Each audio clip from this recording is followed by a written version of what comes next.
नमस्कार दोस्तों, मैं यूट्यूब चैनल में आपका स्वागत है।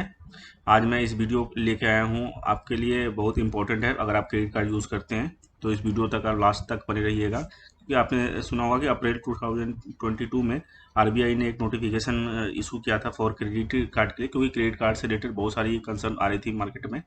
तो आरबीआई ने जो मास्टर सर्कुलर डाला था, उस मास्टर सर्कुलर को 1 जुलाई से इसको स्टार्ट कर दिया गया है, जो कि अप्लीकेबल है हर बैंक के लिए।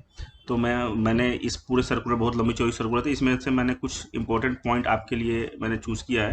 तो मैं एक एक करके सारे पॉइंट आपको बता रहा हूँ जो आपके लिए इंपॉर्टेंट है। तो प्लीज़ आप वीडियो को लास्ट तक बने रहिएगा और देखिएगा कि आपके लिए बहुत इम्पोर्टेंट चीज़ है। तो चलिए वीडियो को स्टार्ट करते हैं। अगर आप नए हैं तो प्लीज़ लाइक एंड सब्सक्राइब जरूर करें। तो दोस्तों, ये देखिए, मैंने एक आपके लिए एक प्रेजेंटेशन स्टार्ट बनाया है, जिसके अंदर में देखिए मैंने सबसे पहला मैं 10 पॉइंट बताया, 10 पॉइंट मैं बताऊंगा आपको इसके अंदर में क्या क्या इसमें मेजर चेंजेज हैं। सबसे पहले issue of new credit card है। तो जुलाई से इसमें आरबीआई ने बोला है कि कोई भी बैंक अपनी मर्जी से कोई भी अपने कस्टमर को क्रेडिट कार्ड इशू नहीं कर सकता है। तो आप सोच रहे हो कि वैसे भी नहीं इशू करता है, लेकिन ऐसा होता है अगर कोई कस्टमर लोन के लिए अप्लाई करता है तो बैंक, बहुत सारे बैंक ऐसे हैं को विदाउट कस्टमर को बताए हुए क्रेडिट कार्ड साथ के लोन के साथ साथ में क्रेडिट कार्ड भेज देता है। जिससे क्या होता है कि पता होता है कि भाई कस्टमर का सिविल अच्छा है, अगर बैंक लोन दे रही है तो क्रेडिट कार्ड भी इशू करेगा। तो उसमें क्या होता है, कस्टमर को बताया नहीं जाता था और क्रेडिट कार्ड इशू हो जाता था, जिसके बाद बहुत सारे कंसर्न आए। कस्टमर ने कंप्लेन करी आरबीआई को कि हमने कोई क्रेडिट कार्ड के लिए अप्लाई नहीं किया, लेकिन हमारे पास कार्ड आ गया, और बहुत ज़्यादा मिसयूज़ भी होने लगे थे। तो इसको सबसे पहले पॉइंट में मैंने इसी को रखा है कि बहुत सारा कंसर्न था इसको, जो आरबीआई ने बोल दिया कि आगे से आप विदाउट किसी सहमति के, विदाउट ओटीपी के कंसेंट के आप कोई कार्ड आप नहीं, आप कस्टमर को दे सकते हैं। अब चलते हैं सेकंड पॉलिसी। सेकंड नियम क्या है, अपग्रेड। आपने देखा होगा कि कभी कभी क्या होता है कि आपकी लिमिट को विदाउट किसी पूछे हुए भी ना आरबीआई लिमिट बढ़ा देता है। और आपने कोविड में देखा होगा, लिमिट घटा भी दिया था। तो इसमें क्या होता है कि कभी कस्टमर को पता ही नहीं होता है कि क्या है क्या नहीं चल रहा है, और लिमिट बढ़ जाती है, जो कि कस्टमर के विदाउट कंसेंट के होता है। तो सहमति जरूरी है अपग्रेड करने के लिए। ये कह कार्ड की सहमति जारी किया है तो मौजूदा में पर्याप्त और स्वीकृत अपनी अपग्रेड की सक्रिय किया जा सकता है। इसके लिए बिल भेजा जाता है तो कार्ड जारीकर्ता केवल धन की वापसी करना होगा, बल्कि प्राप्तकर्ता के किसी भी देरी की वापसी के लिए फीस दुगुना मूल्य का जुर्माना दे होगा। क्योंकि अब आरबीआई का ऐसा मनवा नहीं चलेगा क्या कभी भी अपग्रेड करके आप अपने फीस बढ़ा करके आप हाई वैल्यू का क्रेडिट कार्ड अपग्रेड कर देते थे, और ऊपर से क्या होता था, चार्ज लग जाता था। तो आप ऐसा आप नहीं कर पाएंगे विदाउट किसी कंसर्न का। अब थर्ड पर चलते हैं हम। जिस व्यक्ति के नाम से कार्ड जारी किया गया है वह भारतीय रिजर्व बैंक के लोकपाल से संपर्क कर सकते हैं। ये बहुत इंपॉर्टेंट पॉइंट है। अगर आप कार्ड की किसी कोई कंसर्न है आपके साथ, कोई जो जितना सर्कुलर है उस सर्कुलर के अकॉर्डिंग अगर कोई कंसर्न होता है, तो जिसके नाम से कार्ड जारी है वो डायरेक्ट लोकपाल योजना में जो बैंकिंग ओबसमेंट टीम है उसके थ्रू आप जुर्माना की राशि के लिए जा सकते हैं और वहाँ वो कंप्लेन कर सकते हैं। देखिए इसके अंदर थर्ड रूल क्या है कि चार्जेस। बैंक में क्या होता था, क्रेडिट कार्ड की चार्जेस कस्टमर को पता ही नहीं होता था, और कभी कभी अपने क्रेडिट कार्ड से कैश निकालने के लिए क्रेडिट कार्ड पे लोन का ऑफर आता है, उस पर चार्जेस क्या होता है, मिनिमम पेमेंट में क्या होता है, उसके ऊपर क्या आरबीआई कह रही है कि जितने चार्जेस से रिलेटेड है सारा कुछ कस्टमर को आपको प्रोवाइड कराना पड़ेगा, वो भी रिटेन। तो इसके अंदर क्या है कि आप जो जारी किए गए कार्ड के साथ साथ पेश किए गए अन्य उत्पादों सेवाओं ग्राहक के लिखित सहमति आवश्यकता है कि आपको रिटर्न में चाहिए कार्ड जर का कहा, और इसके साथ ऑन डिजिटल मोड का उपयोग भी कर सकते हैं। मतलब कि आप ऑनलाइन बेसिस पे कंसल्ट ले सकते हैं, ओटीपी बेस पे मैसेज भेज करके। ये भी चलेगा। आरबीआई ने डिजिटल चैनल को भी प्रोत्साहन देते हुए अगर कोई फिजिकल नहीं कर सकता है तो डिजिटल में भी आप उससे कंसल्ट ले सकते हैं, इसके ऊपर भी जोर दिया है। फोर्थ पॉइंट में आप अब देखिए चार नियम क्या कहती है। ऐसे कोई मामले आए जिसके नाम जारी किया गया कोई कार्ड उन पर नहीं पहुंचता है, दुरुपयोग किया गया है, तो इस कंसर्न में क्या है, दुरुपयोग होने की हानि जो मेन कंसर्न है। मान लीजिए कि पहले क्या होता था कि कार्ड किसी कस्टमर के को नहीं मिल पाया और किसी के थ्रू किसी गलत आदमी के हाथ पड़ने के बाद वो कार्ड का मिसयूज हो जाता था। तो इसमें आरबीआई ने बहुत इंपॉर्टेंट एक कदम उठाया है। इसके अंदर क्या है कि अगर कार्ड जिसको मिला है जिसके नाम से है, जब तक ओटीपी कंसेंट के थ्रू ही वो कार्ड को स्टार्ट कर सकता है। अगर नहीं है तो कार्ड स्टार्ट नहीं होगा। किसी कारण कार्ड स्टार्ट हो जाती है तो इसकी जिम्मेदारी कार्ड होल्डर का नहीं है, बैंक ही उत्तरदायी होगा।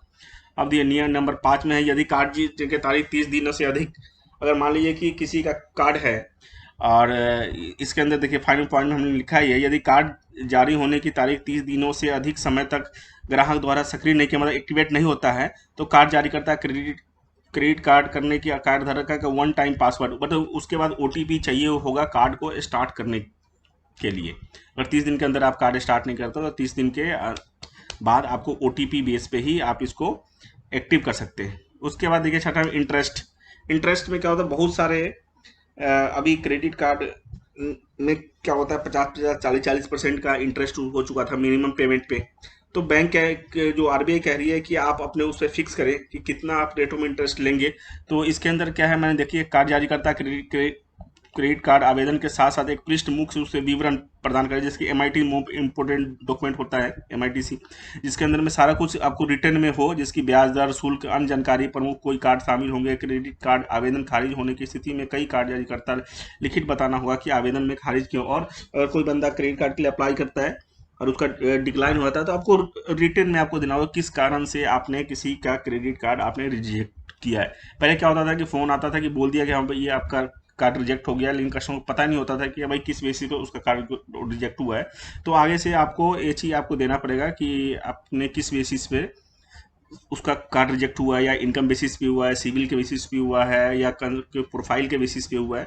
तो सारी जानकारी आपको कस्टमर को देना पड़ेगा। अब नेक्स्ट चलते हैं, 7वां नियम है, सबसे महत्वपूर्ण नियम है, इन शर्तों को हाईलाइट किया जाना चाहिए कि ग्राहक को अलग से भेजा जाना चाहिए। यह ऑनबोर्डिंग के समय ग्राहक को प्रदान किया जाएगा। जैसे कि मान लीजिए कि कस्टमर के पास जितने डिटेल्स है, कार्ड के जितने बेनिफिट्स है, वो कस्टमर के पास जाना चाहिए टाइम टू टाइम।